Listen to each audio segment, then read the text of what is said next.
Amados irmãos, a paz do Senhor. Aqui é o pastor Hélio Arnelas, pastor da Igreja Metodista Pentecostal no Morro da Carolina, Jacatiano, Caxias, congregação Jardim Santa Marta Forros, congregação de Nova Campinas, Caxias. Estou aqui para ministrar mais uma aula, a lição de número 8, comprometidos com a palavra de Deus. Lição essa da CPAD, da revista ditada pela CPAD. Antes de começar essa aula, duas coisas a falar. Primeiro, semana passada eu não consegui colocar a lição no YouTube, tive um problema no celular, mas hoje eu consegui colocar. Então, semana passada eu mandei um link apenas do WhatsApp, os irmãos puderam ver, né? Mas se alguém quiser depois visualizar no YouTube, está colocada a lição de semana passada. Se Deus quiser, eu vou também conseguir colocar de hoje para mandar o link para os irmãos. E segundo, repetindo aos irmãos, a Escola Bíblica Dominical está aberta nas nossas igrejas, funcionando, Caxias e Santa Marta, ali no Jacatirão e Santa Marta, domingo de manhã, e Nova Campinas, domingo às 17 horas. Então, para os irmãos que puderem estarem presentes, deverão estar. Agora, esse vídeo servirá para aqueles que estão acamados, aqueles que estão com dificuldade por causa da pandemia, ou que estão trabalhando, para que possam também ter a sua lição da Escola Bíblica. Texto áureo diz: bem-aventurados que ouvem a palavra de Deus e aguardam. Lucas 11, 28. É verdade prática. A autoridade divina da Bíblia deriva de sua origem em Deus, e isso por si só encerra a suprema autoridade das Escrituras como plena e total garantia de infalibilidade. Vamos aqui para a leitura bíblica em classe, que se encontra em 2 Timóteo 2, 14 a 19 e 2 Pedro 1, 20 a 21. 2 Timóteo 2. Traze estas coisas à memória, ordenando-lhe diante do Senhor, que não tenham contendas de palavras que para nada aproveitam, e são para a perversão dos ouvintes. Procura apresentar-te a Deus, aprovado como obreiro que não tem de que se envergonhar, que maneja bem a palavra da verdade. Mas evita os falatórios profanos, porque produzirão maior impiedade. E a palavra desse roerá como gangrena, entre os quais são Himeneu e Fileto, os quais se desviaram da verdade, dizendo que a ressurreição era já feita e perverteram a fé de alguns. Todavia o fundamento de Deus fica firme, tendo este selo: o Senhor conhece os que são seus, e qualquer que profere o nome de Cristo aparte-se da iniquidade. E 2 Pedro capítulo 1, sabendo primeiramente isto, que nenhuma profecia da Escritura é de particular interpretação, porque a profecia nunca foi produzida por vontade de homem algum, mas os homens santos de Deus falaram, inspirados pelo Espírito Santo. O objetivo geral do autor da lição é demonstrar o nosso compromisso com a palavra de Deus. E os seus objetivos específicos são afirmar a autoridade da Bíblia, mostrar o zelo pela boa doutrina e pontuar os cuidados quanto aos modismos. A introdução da lição nos diz: nós somos apegados à palavra e buscamos a orientação do Espírito Santo para nos ajudar na interpretação das Escrituras. Vamos estudar a relação dos pentecostais clássicos e a leitura da Bíblia, a maneira como nós observamos as regras gramaticais e o contexto histórico, literário, para compreender melhor o texto sagrado. De certa forma, não temos muito a falar aqui na introdução, mas a lição é importantíssima. Veja bem, meu irmão, só voltar um pouco atrás. Nós estamos estudando uma lição, um trimestre, cujo título é O Verdadeiro Pentecostalismo. A atualidade da doutrina bíblica sobre a atuação do Espírito Santo. Então, nós vimos o Espírito Santo como Deus, na primeira lição, para negar todos aqueles que dizem que o Espírito Santo é uma força ativa, é outra coisa qualquer. Não. O Espírito Santo é Deus. Nós temos um Deus só, único, distinto em três pessoas, Pai, Filho e Espírito Santo, na mesma essência, mesmo poder e tudo mais. Depois estudamos o Espírito Santo na obra da redenção. Depois estudamos o batismo no Espírito Santo. Depois estudamos os dons espirituais. Depois estudamos o fruto do Espírito. Depois estudamos a santificação. Depois estudamos o verdadeiro culto a Deus, semana passada. E hoje vamos estudar comprometidos com a palavra de Deus. Pelos pentecostais crerem na atuação do Espírito Santo de uma forma em que o Espírito Santo pode usar os crentes em profecia, pode usar os crentes em língua estranha com interpretação de línguas, em palavra da sabedoria, enfim, Deus pode revelar coisas que estão ocultas a nós. Deus pode revelar a sua vontade, o seu querer. Então, alguém que não crê desta forma, o que na lição já foi falado semana passada, outras lições passadas, os cessacionistas que dizem que os dons espirituais cessaram quando morreu o último apóstolo, enfim, tem algumas variantes, mas a maioria é assim. Então, morreu o último apóstolo, agora não tem mais dons espirituais, agora funciona de outra maneira. Nós não cremos nisso, nós cremos que ainda hoje os dons espirituais são importantes, eu batismo no Espírito Santo, enfim. E aí, esses que creem dessa maneira tendem a dizer que os pentecostais não dão valor à palavra de Deus, dão mais valor à revelação. É verdade que algumas formas de pentecostalismo, por isso ele diz aqui pentecostalismo clássico, na introdução, eu estava lendo ali o professor Caramuru, para dar a lição, ele falou em deutero-pentecostalismo, o que chamam hoje também neopentecostalismo, que são, entre aspas, variantes do pentecostalismo, movimentos que saíram de dentro do pentecostalismo clássico, que acabam dando valor a algumas partes mais do que a outras. Não, nós cremos na palavra de Deus. Somos pentecostais, cremos em dons espirituais, cremos no batismo no Espírito Santo, mas jamais Deus vai se contradizer. Então jamais vai haver uma profecia de alguém que tem um dom de profecia, que ela vai ser contrária à Bíblia Sagrada. Jamais vai ter alguém falando em língua estranha e outro interpretando, e essa interpretação daquele que falou será contrária à Bíblia Sagrada. Jamais haverá uma revelação, a igreja agora tem que fazer assim, e vai contra a Bíblia Sagrada. Não, nós cremos na Bíblia Sagrada e cremos nos dons. E damos valor à Bíblia Sagrada, ao ensino da Bíblia Sagrada, à doutrina bíblica.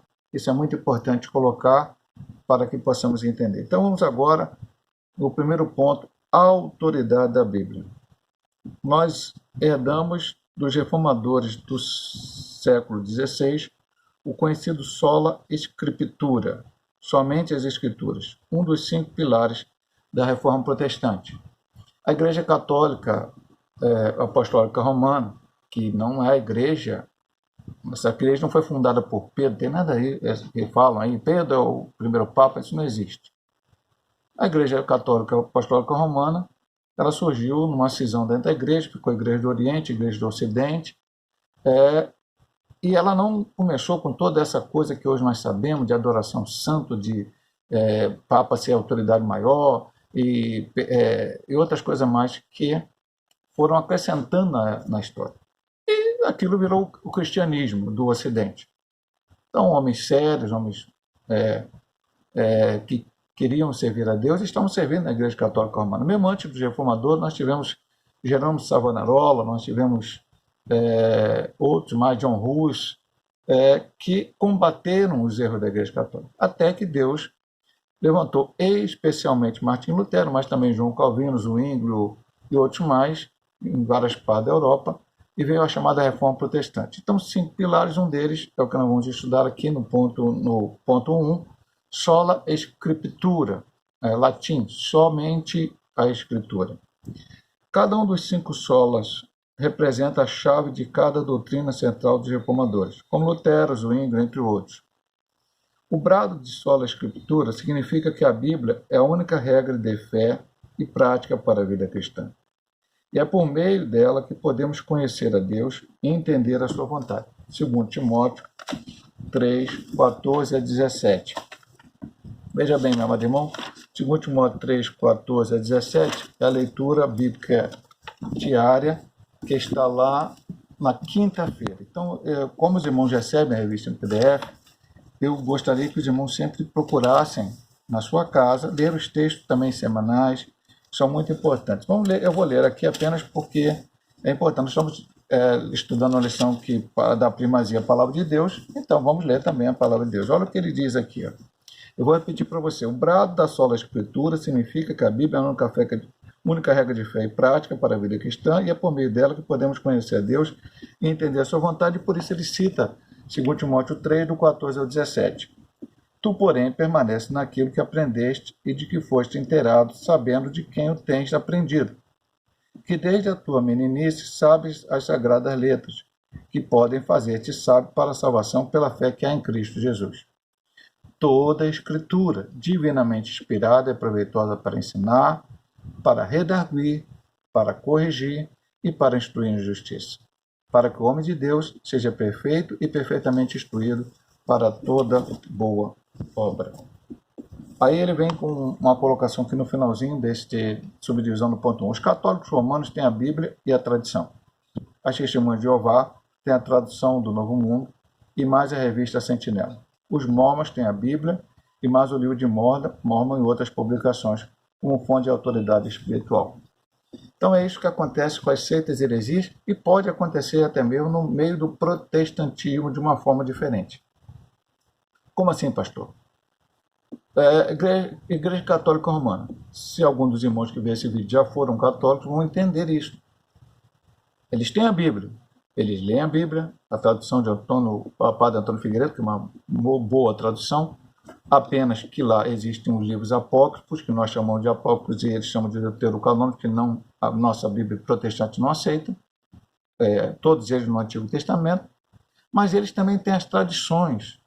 Então eles fazem muita coisa que é a tradição católica, mas que não está na Bíblia. Não.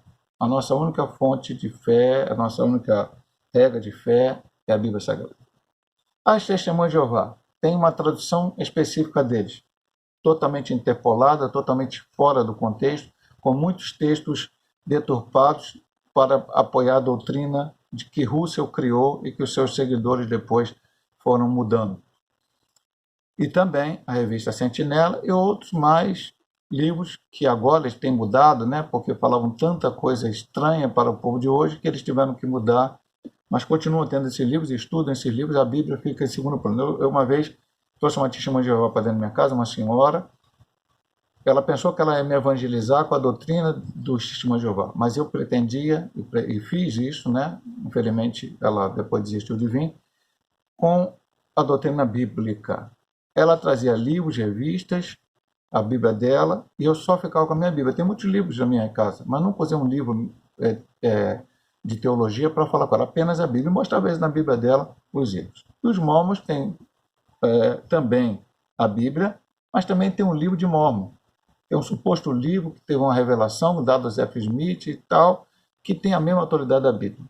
Os Adventistas Sétimo Dia, que ele não cita, tem a Bíblia, mas também tem os escritos da Ellen Goldwhite, que muitos deles consideram como sagrados, praticamente com o mesmo teor. E assim vai por várias seitas e heresias.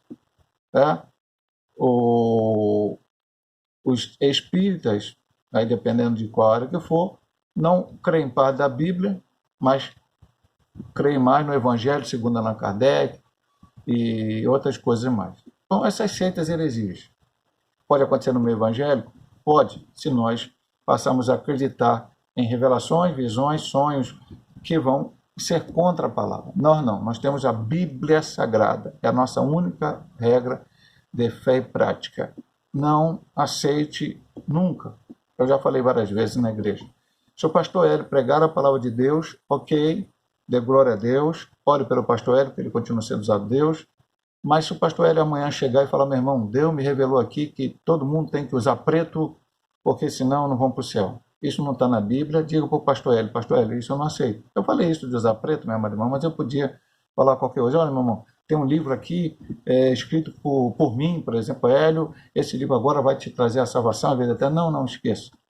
Certa vez eu ganhei um livro de um certo autor, nem vou falar o nome dele, não quero falar aqui, supostamente um livro evangélico, e esse autor, no início da primeira página desse livro, que eu ganhei de presente, era um aniversário, alguém me deu esse livro, na primeira página diz assim, este livro vai mudar a sua vida. Eu fechei o livro, nunca li, ele está guardado aqui na minha estante, mas eu nunca li esse livro. Era um livro sobre segredos de Salomão, homem mais sábio ou mais rico, sei lá. Porque esse livro desse autor, ou de qualquer outro autor, até a própria revista da Escola Dominical, ou qualquer outra literatura, mesmo sendo cristã, evangélica, pentecostal, seja o que for, boa, ela jamais suplantará este livro, Bíblia Sagrada. Este livro é que a minha regra foi de prática. Os outros livros vão me ajudar a entender melhor, a estudar teologicamente, mas a Bíblia é fundamental. Vamos para o ponto 2, nossos fundamentos, fundamentos dos pentecostais. Os pentecostais ainda são vistos por alguns não pentecostais e sensacionistas como um movimento que baseia suas crenças e práticas nas emoções e ensina a crença no cânon aberto. Só para eu entender, eu vou comentar logo para não ficar para trás. O que é o cânon? Você pode não entender. Porque eu não sei o que é cânon. Depois que eu já expliquei sobre nas pregações que eu fiz durante a pandemia, algumas das pregações eu falei sobre isso. Que eu mandei para os irmãos durante a pandemia continua, lógico, mas quando estava a igreja fechada, só aberta domingo à noite, eu praticamente todos os dias pregava e mandava mensagem para os irmãos e muitas vezes eu falei sobre isso. Cânon é o seguinte: quando o último apóstolo morreu, que foi João, vieram o que a história da igreja chama de pais da igreja. E surgiram muitas heresias. Quem eram os pais da igreja? Aqueles que conviveram com os apóstolos.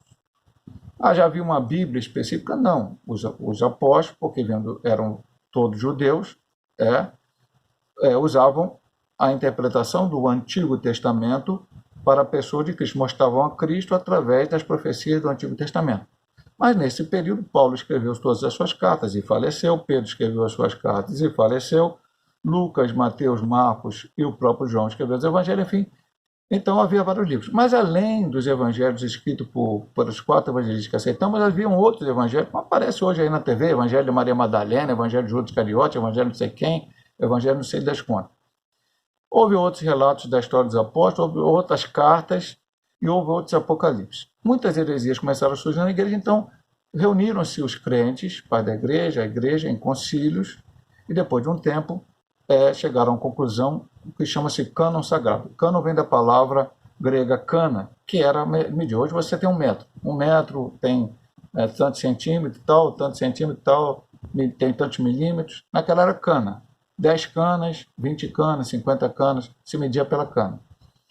A cana, então, tinha um início e um fim. Esse é o cânon sagrado. Começa em Gênesis e termina em Apocalipse. Escolheram o Antigo Testamento que o judeu aceitava e discutiram várias cartas, vários evangelhos, vários, e chegaram à conclusão que, inspirados por Deus, inspirados pelo Senhor, para a edificação da igreja, eram estes que temos hoje. João chega a dizer no final do seu evangelho, no capítulo 20, Jesus fez muito mais milagres do que eles puderam escrever. Mas esses que estão escritos nos evangelhos, estão relatados, são suficientes para você crer que ele é o Filho de Deus. Então, o que está escrito na Bíblia é suficiente e temos aqui. Não precisamos pegar novas revelações, novas unções, outras coisas mais, para entender e para compreender. Então, nós não defendemos o cânon aberto, nós defendemos o cânon fechado. Começa em Gênesis e termina em Apocalipse. São interpretações equivocadas a nosso respeito. Nós cremos que a revelação canônica se encerrou com apóstolos do Novo Testamento, 1 Coríntios 15, 8, que acabamos de falar. Nossa fonte de autoridade é unicamente a Bíblia, conforme a declaração de fé das Assembleias de Deus. A Bíblia é nossa única regra de fé e prática. Não necessitamos de uma nova revelação extraordinária ou pretensamente canônica. Ele cita 2 Pedro 1, 19 e 21, nós lemos ali na introdução. Terceiro ponto. Não somos deístas. Deísmo é a doutrina que afirma a existência de Deus, mas que ele está muito longe de nós, não se envolve com os assuntos humanos. É como um relojoeiro que dá corda a um relógio e esquece-se dele. Então, nós aprendemos muito sobre deísmo estudando a lição de Jó no trimestre passado. Os amigos de Jó tinham essa ideia deísta. Não eram deísta porque essa ideia, como doutrinariamente, teologicamente colocada em pontos, em subpontos, não existia. Eles tinham essa ideia, um Deus está longe, é um Deus que colocou o mundo para funcionar e foi embora. Aqui o relojoeiro que deu corda no relógio e esqueceu do relógio. Não. O que nós somos? Nós somos teístas. Deístas é com D, teístas é com T. Isto é, cremos que Deus não está longe de cada um de nós. Pastor, isso está na Bíblia? Atos 17, 27. Paulo pregando em Atenas no Areópago, para que buscassem o Senhor, se porventura tateando pudessem achar, ainda que não está longe de cada um de nós. Ele está interessado no ser humano. Esse texto é conhecidíssimo. Hebreus 11, 6. É o capítulo da fé. E diz assim, ora, sem fé é impossível agradar-lhe. Ou seja, você agradar a Deus sem fé não existe. Porque é necessário que aquele que se aproxima de Deus creia que ele existe e que é galardoador dos que o buscam. Então, ele está interessado em cada ser humano, ou seja, ele é galardoador, recompensará a cada um de nós de acordo com como vivemos na sua presença. O fechamento do cano sagrado não significa que Deus abandonou suas criaturas e o seu povo. Nós cremos que Deus continua a se comunicar com o seu povo por meio dos dons espirituais. Atos 2, 14 a 21. Deus cessou de falar? Lógico que mesmo os cessacionistas não pensam dessa maneira. Hoje eles pensam o seguinte, e aí temos que entender isso bem, mano. Quando um pregador está pregando, ele está profetizando? Sim. Não como dom espiritual. Quando a pregação da palavra é uma profecia. Quando o pregador, quando alguém é usado por Deus no dom da profecia, Deus também se comunica conosco. Já falamos lá na introdução, no ponto 1. Jamais, como Deus nós vemos aqui, estudamos na semana passada isso muito bem, Deus não é Deus de confusão. Então Deus não vai querer te revelar alguma coisa. Pastor, você pode dar algum exemplo disso? Eu falei negócio de preto. Conheço alguns irmãos, e agora são da nossa igreja, que pertenceram a uma outra denominação. Certa vez o pastor chegou lá e Deus revelou aqui que todos os obreiros têm que botar terno branco. Amado irmão, Deus vai estar preocupado se você está com terno branco, terno cinza, terno azul marinho, terno preto. Ou de certa forma você está até sem terno. Não, ele não está preocupado com isso. Então essas revelações, essas coisas... Nossa denominação também já teve problemas, e aí eu não sei bem se foi revelação ou não. Mas nós tínhamos a questão, já falei com os irmãos, não podia flor artificial, tem que ser só flor natural. Não pode aqui. Púlpito tem que ser de madeira, não pode ser de concreto, não pode ter... Coisas que a gente depois foi entender que era coisa vinda da mente humana. E hoje não temos mais isso. E pretendemos sempre estar orando a Deus para que não tenhamos. Então a gente tem que entender isso. Deus continua se comunicando com o seu povo. Mas Deus jamais vai te comunicar uma coisa que vai contrariar o que ele já falou. Ele falou através da palavra. Comunicou-nos através da palavra, que é a maior de todas as revelações de Deus. Entretanto, essa revelação, isso aqui é importante, não se reveste da autoridade canônica para a igreja, ou seja, alguém profetizou, alguém foi usado em língua estranha com interpretação, alguém teve uma revelação de Deus. Jamais isso pode ter o peso da Bíblia Sagrada. Esse é o erro da maioria dos pentecostais. Eles transformam uma revelação, eles transformam uma profecia, eles transformam algo que Deus falou, muitas vezes Deus falou, outras vezes não foi Deus que falou, foi o próprio ser humano, e outras vezes são movimentos humanos, demoníacos até. Nós vamos ver, quando a gente vê dos modismos lá, eu vou fazer um comentário que o Caramuru falou de alguma coisa muito importante. Entretanto, vamos lá. Deus, olha que ponto maravilhoso, meu amado irmão. Deus se comunica conosco pela leitura de sua palavra, pelos dons espirituais, sonhos, visões e até pelas coisas simples do dia a dia. Deus fala nas coisas simples. Deus usa como Ele quer. A maior revelação é a palavra. E nada pode ser diferente da palavra para nosso entendimento bíblico. Então, meus amados irmãos, nós temos que gravar 2 vídeos, como o irmão sabe sempre, porque eu não consigo gravar um vídeo só, por causa do celular. Vamos terminar esse primeiro vídeo, estudamos aqui a introdução e o primeiro ponto. No segundo vídeo nós vamos ver o ponto 2, o ponto 3 e a conclusão. Deus abençoe.